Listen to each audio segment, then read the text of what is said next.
نحمده ونصلي على رسوله الكريم اما بعد۔ محترم حضرات، جیسا کہ ہم اور آپ سب جانتے ہیں کہ بہت ساری چیزیں مشہور ہو جاتی ہیں لیکن اس کے پیچھے اس کی کوئی حقیقت نہیں ہوتی۔ اسی طرح شعبان المعظم کی 15ویں تاریخ کا روزہ بھی ہے۔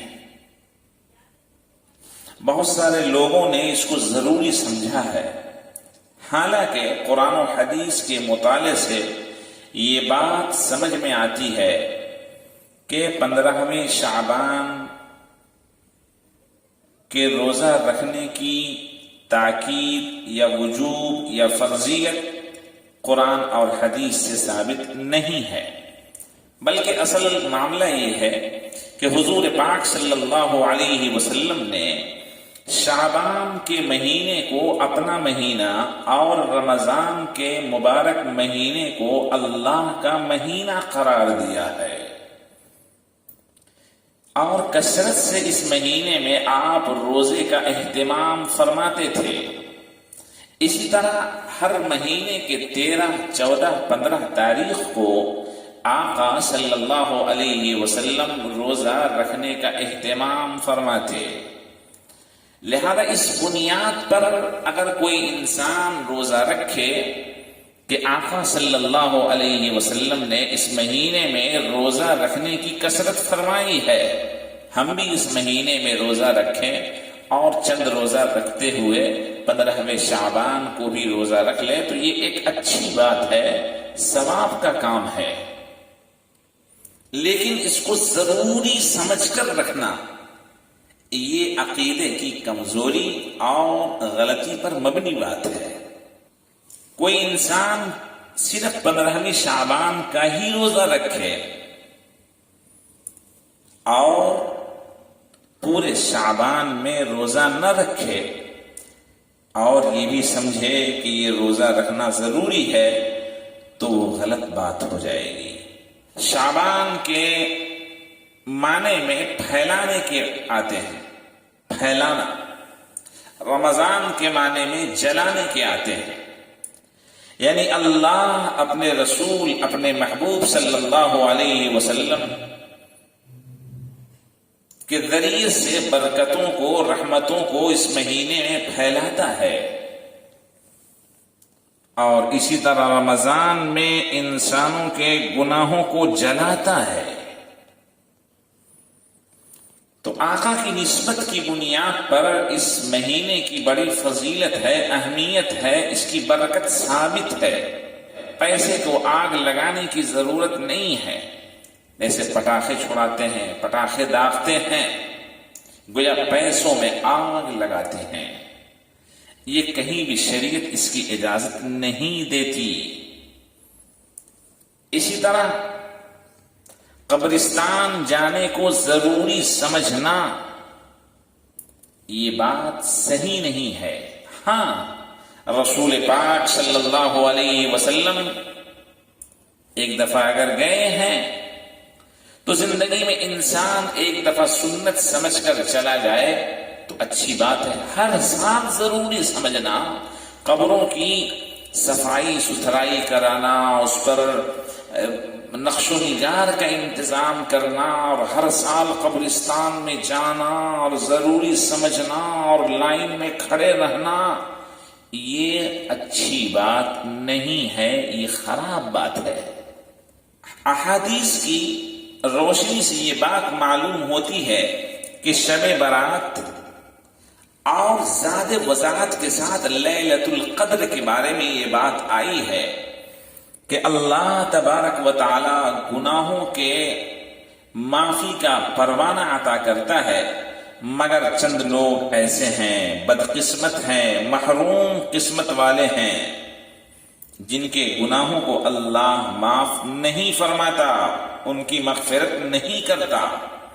المسبل ازار، جن کے کپڑے، جن کے تہبند ٹخنوں سے نیچے چلے جائیں، اللہ اس کی طرف نظر کرم نہیں فرماتا، ان کے گناہوں کو معاف نہیں فرماتا۔ کیونکہ یہ تکبر کی علامت ہے، اور اللہ کے رسول صلی اللہ علیہ وسلم نے فرمایا الکبریاء ردائی، حدیث قدسی ہے، اللہ فرماتا ہے کہ تکبر میری چادر ہے، جو اس میں آنا چاہے میں اس کی گردن کو توڑ دوں گا۔ لہذا اسی لیے اپنے کپڑوں کو، تہبند کو، لنگی کو، پائجامے کو، پینٹ کو، یا جو بھی چیز مرد پہنتا ہو اس کو ٹخنے سے اوپر رکھے، ورنہ آج کی رات یا لیلۃ القدر کی رات بھی اس انسان کی معافی نہیں ہوتی۔ اسی طرح کینہ رکھنے والا انسان، اگر کوئی انسان کسی مسلمان سے، کوئی مسلمان کسی مسلمان سے کینہ رکھتا ہو، اللہ اس کی مغفرت نہیں فرماتا۔ کینہ رکھنے کا مطلب یہ ہے کہ ایک مسلمان دوسرے مسلمان کو اس نگاہ سے دیکھے کہ ہمیشہ اس کو ذلیل کرنے، اس کو نیچا دکھلانے، اس کی عزت و آبرو کو برباد کرنے کی فکر میں لگا رہے، اس کو تکلیف پہنچانے کی فکر میں لگا رہے، یا اس کی تکلیف پہنچانے کے بہانے اور راستے تلاش کرتا رہے، ڈھونڈتا رہے۔ اللہ آج کی رات بھی اور لیلۃ القدر کی رات بھی ایسے انسان کی مغفرت نہیں فرماتا، نہیں معاف کرے گا۔ مدمن خمر، ایک وہ بھی شخص ہوگا جو شراب میں، نشے میں دھت ہوگا، اس انسان کی بھی اللہ مغفرت نہیں فرماتا، نہ شب برات میں، نہ لیلۃ القدر میں۔ اسی طرح والدین کی نافرمانی کرنے والے، اللہ ایسے لوگوں کو معاف نہیں کرے گا، ان کے گناہوں کی معافی کا کوئی سوال ہی نہیں۔ لہذا ہمیں اور آپ کو شعبان کے مہینے کی قدر کرنی چاہیے۔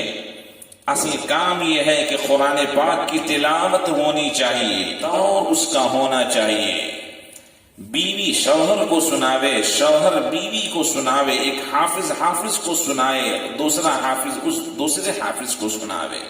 قرآن کا دور انسان کرے کہ رمضان میں تیاری ہے، تراویح کے پڑھنے پڑھانے کا ایک سلسلہ شروع ہونے والا ہے۔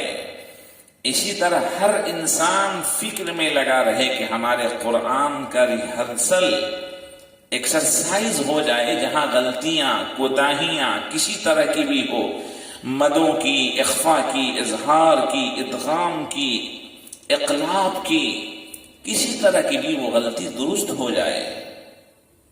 اسی طرح تہجد کا اہتمام ہونے لگے گھروں میں، اسی طرح نوافل کا اہتمام ہونے لگے۔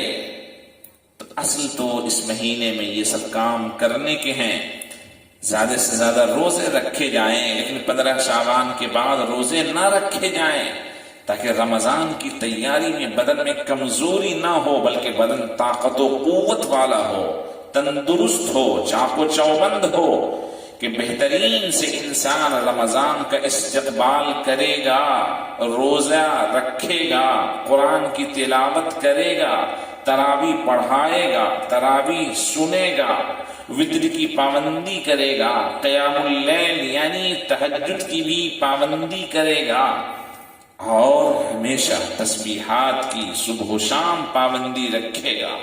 اور اس طرح رمضان کا پورا بابرکت، رحمت والا، برکت والا، جہنم سے چھٹکارے والا عشرہ اس کے اوپر سے گزریں گے کہ وہ انسان اپنے خدا سے راضی ہو جائے، خدا اس انسان سے راضی ہو جائے۔ اللہ تبارک و تعالی ہم سب کو کہنے کے ساتھ عمل کی توفیق نصیب فرمائے۔ شعبان شہری و رمضان شہر اللہ، آقا نے شعبان کو اپنا مہینہ کہا ہے اور رمضان کو اللہ کا مہینہ فرمایا ہے، لہذا حضور پاک صلی اللہ علیہ وسلم سے محبت کے صدقے اور محبت کا واسطہ دیتے ہوئے ہمیں اور آپ کو بھرپور اس کی قدر کی توفیق اللہ عطا فرمائے۔ وآخر دعوانا ان الحمد للہ رب العالمین۔